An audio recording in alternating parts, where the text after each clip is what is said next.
दे गिबियाव बयखौबो खुलुमग्रोबाय आरो बड'लेण्डनि गासिबो रायजो राजानिसिमबो खुलुमनाय थाबाय।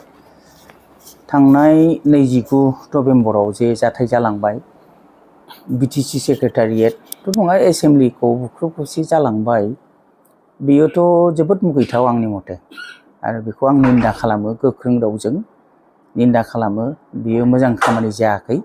मानो होनोबा बे एसेम्ब्लिया मोनसे गोथार पबित्र सदन जायखौ होनो, बे एसेम्ब्लियाव जिरायनानैनो रायजो राजाफोरनि गांनाय उखैनाय नांगौ, सोरनो मा रोखोमनि बहा सोरखौ फसंनांगौ, साख्रि होनांगौ होनाङा, बेफोर गासिखौबो सावरायलायनानै थिरांथा लायो आरो बोसोराव जेसेबां फान्ड फैनांगौ बे फान्डफोरखौ बोरै बाहायगोन बेफोरखौबो माने काउन्सिलाव रायलायलायनानै बयबो भट हाउस, बेहाय गभर्नमेन्टबो थागोन, सरकारनि मानसिबो थागोन आरो अपोजिसनबो थागोन, रायलायलायनानै बेखौ थिग खालामो।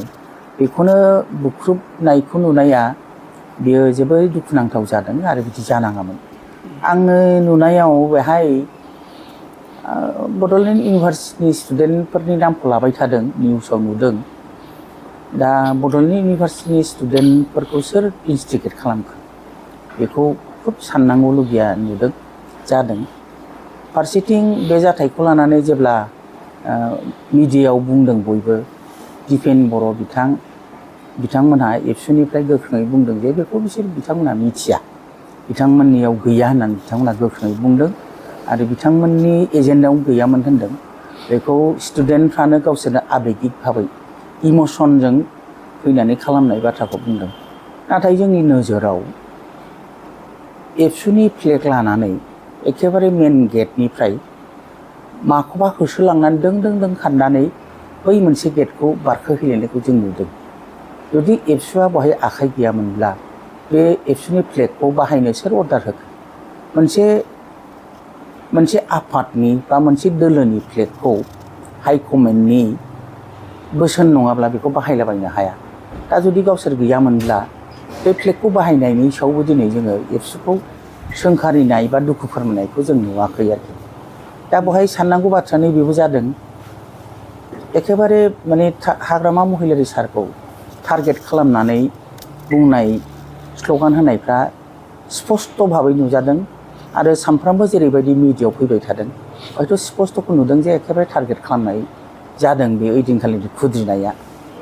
मानो होनोबा जे समाव सिसिट'वानि नामाव ट्राइबेल संघनि आदित्य खाख्लारि बिथां बा दुलाराय बर' फरायसा आफादजों लोब्बाव थाफानाय जेसेबां संगठनबो दं, बेहाय थुनलाइ आफादबो दङ, अल बड' उइमेन वेलफेयार फेडारेसनबो दङ, आबोबो दंखायो बिसिनि ग्रुपआव, बिथांमोनहाबो दङ। ओइदिनखालि रेलियाव गैया, खिन्थु बेहायथ' एबसुनि वार्कारफ्राथ' दङ बा इउपिपिएलनि वार्कारफ्राथ' दङ, जों सिनायलायो बयखौबो।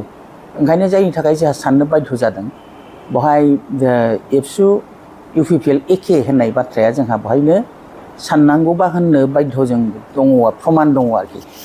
एबसुआ जे इउपिपिएलआ जे दंफायोमोन बा एबसुजों इउपिपिएलजों लोगो लानानै जे बेफोर खामानिखौ गथ'फोरखौ दैदेनदों, बे स्पस्ट' ओइदिनखालिनियाव नुजादों। बेखौनो बुंनो नागिरदों, दिनै दुलाराय बर' फरायसा आफादा रोनगोरा नार्जारि बिथाङा जेब्ला प्रेसिडेन्ट दंमोन, बेहायनो आख्रा आसुनि लिडारजों माबाफानानै जेबायदि बिथांमोनहा एनअसिखौ बा माने थाखानाय एसटिफ्रा खहा जायाजासेनो जुदि एसटि होयोबा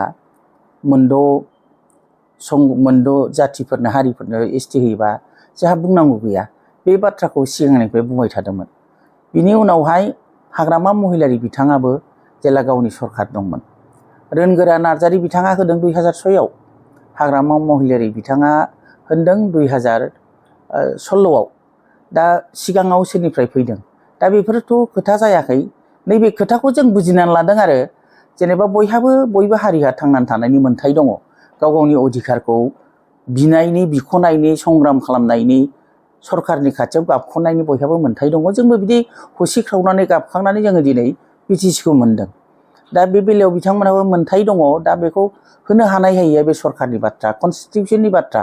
बेहाय बादा होलायलायोब्ला गावजों गावनि गेजेराव मोनसे कमिउनेल बा भुल सानलायनाया फैगोन। बेखौ नुहुरनानै हयथ' बयबो इउपिपिएलआनो जाथों, बिपिएफआनो जाथों, बयबो बे बाथ्राखौ बुंदों। दिनै आदित्य खाख्लारि बिथाङाबोथ' दाख्लै टक श'आवबो बुंदों आरो जेलाबो बुंदों जे मोनजिब्रै माबा थाखानाय एसटिफ्रा जेबो खहा जाजासेनो 6टा जनगोष्ठीनि एसटिनाव जोंहा बादा गैया बे खोथाखौ बिथांमोना बुंदों नाथाय आं बेखौनो बुंदों दिनै टारगेटआ हाग्रामा महिलारिखौ मानो खालामखो बेहाय हाग्रामा महिलारिखौल' एखेबारे जे खोथा नङा एनअसि हरदों एनअसिखौ उइद्र' खालामनांगौ होननानै जों खोनादों आरोखि प्रस्ताब लादोंमोननो CC2नि सावरायनायाव नाथाय बे प्रस्ताबा हाग्रामा सारजों रायलायफैनायनि सिगांनो दिनै 29 थारिखखालि गथ'फ्रा उइद्र' खालामनांगौनि डिमान्ड खालामबाय एनअसिखौ उइद्र' खालामथारनांगौ बाध्य बिनि गेजेरजों आं गेजेराव सोंथि सोंबावबाय मोनसे हाग्रामा महिलारिखौ गोदानै एनअसि हरबावदों होननानै बे जाय सोमावसारग्रा आथिखालाव जा सोमावसारबाय प्रुफ प्रमानानो गैया माब्ला सरकाराव जखो माब्ला जुदि माबानांगौबा इसि मिटिङाव पास जानांगोन जुदि बिदि हरनांगौब्ला सिगाङाव बिथांमोना एसेम्ब्लियाव रायलायनांगोन बा बिथांमोनहा काउन्सिलाव रायलायनांगोन खिन्थु रायलायाखै बेखौ लानानैनो बेथ' नंखायथार दा बेफोरनो बानायनाय टारगेट लानानै बानायदों दा बेनो स्पस्ट दिनैहाय जे हाग्रामा महिलारि बिथांखौ टारगेट खालामनाया दिनै जों ओंखायनो बुंनो बाध्य BPF हिसाबै जे UPPLआ जेननायखौ गनायना लानो हायाखै UPPLखौ देरहाहोनायाव जिहेतु एबसुआ गावसोरनो दङमोन एबसुआबो गनायना लानो हायाखै गावसोर जे नैबे थांनाय इलेक्सनाव सरकार दानो हायाखिसै बेखौ गनायना लानो हायाखै दिनै जोंनि गथ'फोरखौ उसुथायदों दिनै मा नुजादों बिथांमोनखौ उसुथायनानै आरो बिल पास जाबाय होननानै बुंदों जे समाव संग्रामा जादों 4टा बा 6:15 गेजेराव गथ'फोरनि माने एसेम्ब्लि बुख्रुबनाया नाथाय ओइदिनखालि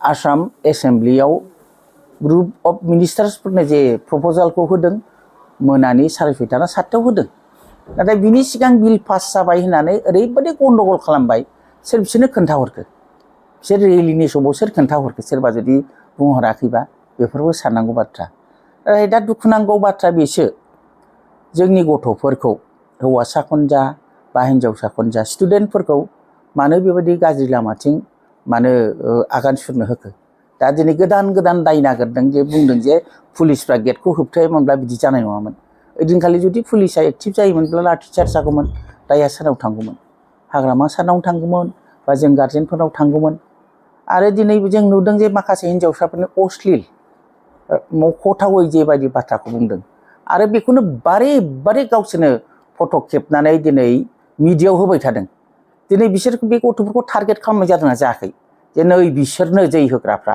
बे हिन्जावफ्रानो बिसोरो समाजनियाव थानो समाया बिसोर जे बुंदों जे साउटिं होदों हाग्रामा सारखौ लानानै गाज्रि खोथा बुंदों बेखौनो आरो माखासे वान्स मर उसुथायदों आरो होनबाव बिसोरबो हख्रावदों दिनै बे हख्रावनायफ्रा मिडियायाव जोबोद प्लास जादों थारमाने बे हिन्जावसाफोरखौ टारगेट खालामनाय जाबाय जे गाज्रि खोथा होनग्राया बिमा बिफानि गियान मोनै इउनिभारसिटिनि मोनसेबो सोलोंथाइ मोनै बे बाथ्राया बेरखांदों बिमा बिफाया खुनु मोनसे आदर्शजों फोरोंनानै हराखै बे गथ'साफोरखौ बे बेरखांदों स्पस्ट आं बुंगोन बे बेरखांदों आरो बेखौ लानानै दिनै गार्जेनफ्रा मा सानदों आरो माखासे आइजोफोरखौबो बिराद दिनै ससियेल मिडियायाव ओंखारबाय थानाय नुदों दा बिथांमोना सोरखौ सापर्ट खालामना बुंदों मैया जेब्ला हिमन्त बिश्व शर्माया बाथ्राफोरखौ स्पस्ट बुंबाय गेजेरावबो प्रमद बर' दिपेन बर' बिथां एबसुनि आफादगिरि बिथाङाबो बुंदों जे आं मबाइलजों फनाव टेलिफनिक बार्तायाव CMजों रायलायदों होमबा रायलायना सोर रायलायखो CMजों रायलायदों ओरै जानाङा होननानै आं बुंदों हुमखि हरदोंना बिथाङा बुंबाय थादों मैया जेब्ला जोंनि आसामनि चिफ मिनिस्टार हिमन्त बिश्व शर्मा बिथाङा जेब्ला बाथ्राफोरखौ बेखेवना होबाय दा बिनि एन्सारखौ सोर होगोन सोरखौ कनभिन्स खालामगोन दिनैबो आरोबाव बिथांमोनहा आन्दलननि नामाव बेबायदि अयथासार खालामगोन नामा ओंखायनो आं जोबथारनो लुबैदों बे घटनानि सायाव तदन्त जानाया मोजां तदन्त जानांगौ आरो बिनि सायाव एक्सन लानांगौ बिसार जानांगौ जिहेतु केसबो होबाय आं होनाखै जे गथ'फोरखौ बिराद गिदिर पानिशमेन्ट होनांगौ नाथाय भबिष्यताव जाहाथे रावबो दाखालामथों बेबायदि आरो बेबायदि मानसि न' बुख्रुबनाय बा सोरनिबा सायाव एटाक खालामनाय हाग्रामा महिलारिखौ जों बुथारहैगोन बिनि न'आव थांनानै गेटखौ जोब्लानानै हाग्रामानि न'आवबो अन्थाइ खुबैगोन हामला खालामगोन बेफोर गिलु बालु मोनसे माने क्राइम बाथ्राफोरखौ जेरैबायदि बाहायदों आरो जेरैबायदि जोंनि एसेम्ब्लिखौ बुख्रुबदों बिनि सायाव तदन्त जानांगौ आरो पानिशमेन्टआ जानांगौ जायफोर खालामदों। आं होनाखै जे स्टुडेन्टफोरनि सायाव गिदिरथार एक्सन लानांगौ, नाथाय भुल खामानिखौ जुदि जों लायहोयोब्ला गाबोन बिनि सायावबो जे मानसिफ्रा बिदि जानो हायो माथो होननानै जे एरनाय नङा। आरो बिथांमोना बारे बारे नेपालनि बाथ्राखौ लानानै माने उसुथायबाय थादों आरो उदाहरनाव लाबोबाय थादों।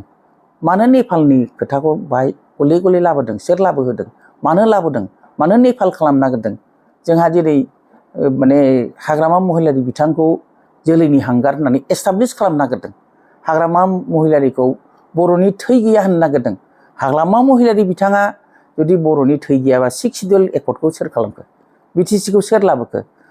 बर' रावखौ 8 सिडिउलाव सोर खालामखो? दिनै जाय गथ'फ्रा जे फरायसालियाव फरायनानै बेबायदि संग्राम खालामनो हादों, बे इउनिभारसिटिखौ CITखौ कलेजफोरखौ सोर बानायखो? हाग्रामा महिलारि बिथाङा जुदि बर'नि थै गैयाब्ला सोरनि थाखाय बेफोरखौ खालामदों? दा जोंनि सायाव बेफोर प्रश्नआ फैदों। ओंखायनो गार्जेनफ्राबो थिग थानांगौ, सोर भुल मावदों भुलखौ सुद्रायनानै लानांगौ आरो मालायनि थुलुंगानायाव गावनि इयुनखौ धंस' खालामनाङा। बेबायदि धंस'मुखिजों गावनि जिबना दाजाया।